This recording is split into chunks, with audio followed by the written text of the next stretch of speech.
అందరికీ నమస్కారం అండి. నా పేరు పోరెడ్డి జయ. నేను 10వ వార్డు కౌన్సిలర్గా బీఆర్ఎస్ నుంచి పోటీ చేస్తున్నాను. కారు గుర్తు మాది. ఈ టికెట్ ఇచ్చినందుకు ఎమ్మెల్యే సునీతా మహేందర్ రెడ్డి గారికి, కేసీఆర్ గారి తరఫున నుంచి ధన్యవాదాలు.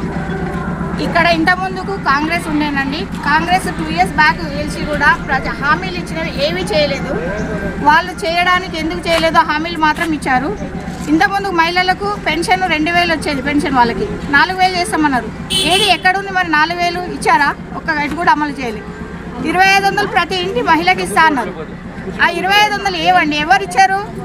మేము అడుగుతున్నాం ఎందుకు ఇవ్వలేదు. ఇప్పుడు ఎంతమంది బాకున్నారు? 52,000 62,000 బాకి ఉన్నారు ఒక్కొక్క మహిళకి. ఈ మహిళలందరూ అడగాలి, క్వశ్చన్ చేయాలి దాని మీద. అది ఆలోచించి ఇవ్వాలి. కేసీఆర్ ప్రభుత్వం వచ్చినప్పుడు కళ్యాణ లక్ష్మి, రైతు బంధు, కిట్టు, కేసీఆర్ కిట్టు, మహిళలకు పెన్షన్లు అన్నీ ముందుకు తెచ్చిండు. మరి వీళ్ళు వచ్చినాక ఏం అమలు చేశారు? వీళ్ళు ఇచ్చిన హామీలు ఎక్కడ పోయినాయి, ఎక్కడ ఉన్నాయి? అవన్నిటి మీద మీరు క్వశ్చన్ చేయాల్సి ఉన్నది. దాన్ని చూసి దృష్టిలో పెట్టుకొని కేసీఆర్ వస్తేనే మన గతంలో ఎట్లా వచ్చిందో ఇప్పుడు కూడా అలానే జరుగుతుందని చెప్పేసి మన కేసీఆర్ ప్రభుత్వాన్ని రప్పించుకోవాలి. ఇక్కడ కారు గుర్తు గెలిస్తేనే మళ్ళీ పైన కేసీఆర్ ప్రభుత్వం వస్తుంది. అది దాన్ని పెట్టుకొని మీరు అందరూ ఆశీర్వదిస్తే నేను ముందుకెళ్తాను. ఇప్పుడు ప్రజలలో నేను గెలిస్తే కూడా చేసే మేనిఫెస్టో కూడా నేను చెప్తున్నాను. నేను ఇక్కడ వాటర్కి ప్రాబ్లం ఉంది మా వార్డులలో.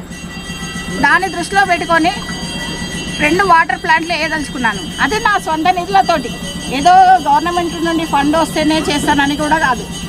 అలాగే లేడీస్కి ఉపాధి కోసం కుట్టు మిషన్ శిక్షణ కేంద్రం పెట్టించి వాళ్లకు ఉపాధి కల్పిస్తానని ఒక హామీ ఇస్తున్నాను. ఇంకొకటి, గల్లీకి సీసీ కెమెరాలు పెట్టిన ప్రతి గల్లీకి. అలాగే మా కేసీఆర్ కళ్యాణ లక్ష్మి అనే పథకం ఎలా పెట్టాడో గతంలో, ఇప్పుడు అలానే మా వార్డులో ఉన్న ప్రతి ఆడపిల్లకి, పెళ్ళి అయ్యే ప్రతి ఆడపిల్లకి నా ఇంటి తరఫున ఆడపడుచు లాంఛనంగా 10,000 రూపాయలు నేను ఇస్తాను.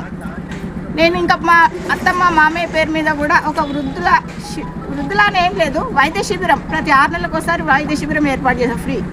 ఇవి నేను చేసేస్తానని పక్కా హామీ ఇస్తున్నాను.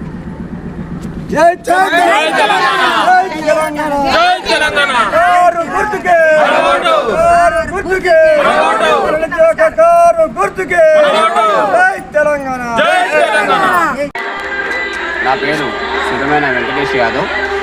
నేను ఈరోజు జరుగుతున్నటువంటి పురపాలక సంఘం ఎన్నికల్లో నాకు 10వ వార్డు ఇన్ఛార్జిగా ఇవ్వడం జరిగింది. అదేవిధంగా నేను ఆలేరు కాన్స్టిట్యున్సీ యూత్ జనరల్ సెక్రటరీగా ఉన్నాను. ఈ 10వ వార్డు ఇన్ఛార్జిగా నాకు ఇవ్వడంతో ఇక్కడ మేమందరం కలిసి పనిచేస్తూ ఉన్నాము.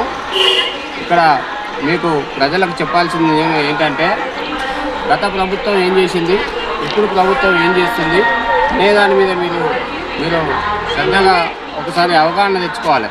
గతంలో కేసీఆర్ అందరికీ రైతు బంధు, షాదీ ముబారక్, కళ్యాణ లక్ష్మి, అదేవిధంగా కేసీఆర్ కిట్టు, ఒక ఆడబిడ్డ గర్భవతితో ఉంటే తనను సురక్షితంగా అంబులెన్స్లో తీసుకెళ్ళి అక్కడ ప్రసవం అయిన తర్వాత కూడా మళ్ళీ కేసీఆర్ కిట్టుతో పాటు జాన్సన్ బేబీ అన్ని బేబీకి కావాల్సిన 1 monthకు అన్నీ ఇచ్చి, ఆడబిడ్డ పుడితే 13,000, మగపిల్లవాడు పుడితే 12,000తో పాటు సాధారణంగా ఇంటికి తీసుకొచ్చి దింపిన ఘనత కేసీఆర్ది.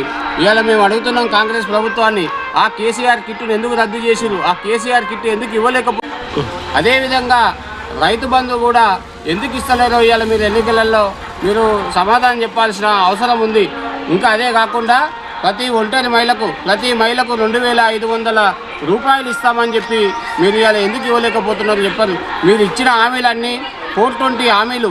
ఇవాళ కేసీఆర్ మీద రేవంత్ రెడ్డి మాట్లాడుతున్నాడు, నువ్వు ఎవరికి జాతిపిత అని. నిజంగా చెప్తున్నా రేవంత్ రెడ్డి, నువ్వు ఇవాళ తెలంగాణ సీఎం అయినావంటే అది కేసీఆర్ పెట్టిన భిక్ష. ఇవాళ నువ్వు టీపీసీసీ ప్రెసిడెంట్ అయినావంటే అది కేసీఆర్ పెట్టిన భిక్ష. ఎందుకంటే తాను ఒక్కడుగా బయలుదేరి లక్షలాది అడుగులు తనతో నడిపించి 4 కోట్ల ప్రజల ఆకాంక్షను నెరవేర్చిన నేత కేసీఆర్. నిజంగా మేమందరం యువకులం అందరం మేము భావిస్తూ ఉన్నాం, ఖచ్చితంగా కేసీఆర్ తెలంగాణకు జాతిపితగా మేము భావిస్తూ ఉన్నాం. నువ్వెవడు జాతిపిత కాదనడానికి కేసీఆర్ ప్రజలే పిలిపించింది జాతిపిత అని.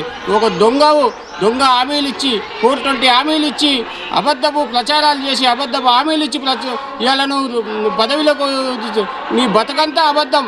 నువ్వు చేసే పనులన్నీ అబద్ధం. ఓటుకు నోటుకు కేసులో ఒక దొంగగా రెడ్ హ్యాండ్గా నువ్వు సంచులతో డబ్బుల సంచులతో దొరికిన దొంగవు నువ్వు. ఇలా కేసీఆర్ గురించి మాట్లాడే నైతిక హక్కు కూడా లేదు. ఎందుకంటే నువ్వు కేసీఆర్ ఉద్యమం మొదలుపెట్టినప్పుడు నువ్వు ఏడున్నావు? ఆంధ్రలో బూట్లు పాలిష్ చేసుకుంటా నువ్వు వాళ్ళ మూతులు లాక్కుంటూ ఉన్నా నువ్వు. ఇలా సీఎం కేసీఆర్పై మాట్లాడే హక్కు నీకు ఎక్కడిదని మేము అడుగుతా ఉన్నావు. ఇవాళ నువ్వు మాట్లాడుతున్నావు. మొన్నటికి మొన్న ఏం మాట్లాడినావు? తెలంగాణలో కేసీఆర్ బొంద పెడితే టీడీపీ ఆత్మగౌరవం పెరుగుతుందని నువ్వు చెప్పినావు. నిజంగా నీకు సిగ్గుండాలి. తను పదవిని తుడప్రాయంగా విసిరేసి టీడీపీ ప్రభుత్వం నుంచి తెలంగాణ రాష్ట్రమే ధ్యేయంగా బయలుదేరినటువంటి నాయకుడిని పట్టుకొని నువ్వు మాట్లాడవు. నిజంగా సిగ్గుచేటు. నువ్వు ప్రజలకు ఏం చేస్తావో చెప్పు, ప్రజాక్షేమం ఏందో చెప్పు. నువ్వు ఇచ్చిన హామీలు నెరవేర్చకుండా రోజుకొక పూటకొక పగటి వేషగాని లెక్క వేషం వేసుకుంటూ నువ్వు ఇచ్చిన హామీలను నన్ను ఏడాడుతావు అని తప్పుదోవ పట్టిస్తూ తిరుగుతూ ఉన్నావు. ఖబర్దార్ కేసీఆర్ మీద అవాకులు చవాకులు వెళితే మళ్ళా 4 కోట్ల ప్రజలు ఇవాళ నీ కవాతు దొక్కి నీ